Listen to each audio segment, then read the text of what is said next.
अब कुछ खबरें खेल के मैदान से। ओलंपियन अरशद नदीम ने जनूबी अफ्रीका में आउटडोर ट्रेनिंग मुकम्मल कर ली। मीडिया रिपोर्ट के मुताबिक आउटडोर ट्रेनिंग में अरशद नदीम ने थ्रो पर भरपूर काम किया। वो 5 हफ्ते की ट्रेनिंग के लिए जनूबी अफ्रीका गए थे और अब वो 2 इंडोर सेशंस के बाद आइंदा हफ्ते वतन वापस आ जाएंगे। इस हवाले से अरशद नदीम का कहना है कि आउटडोर सेशंस बड़े शानदार रहे, थ्रो में बेहतरी आई है।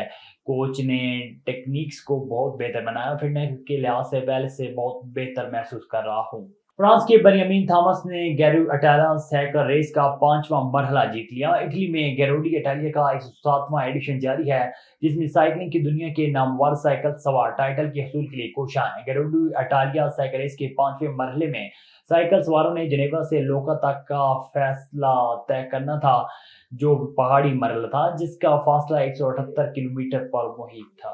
पाकिस्तान क्रिकेट बोर्ड ने गैर मुल्की क्यूरेटर की खिदमात हासिल करने का फैसला कर लिया। जराये के मुताबिक पाकिस्तान क्रिकेट बोर्ड ने चीफ क्यूरेटर की तलाश के लिए इश्तिहार भी दिया था और अब वो गैर मुल्की कोचेस के बाद पिच एक्सपर्ट भी गैर मुल्की होगा। जराये का कहना है कि पिचेस और ग्राउंड्स के मेयार को बेहतर बनाने के लिए गैर मुल्की एक्सपर्ट लाने का फैसला हुआ है।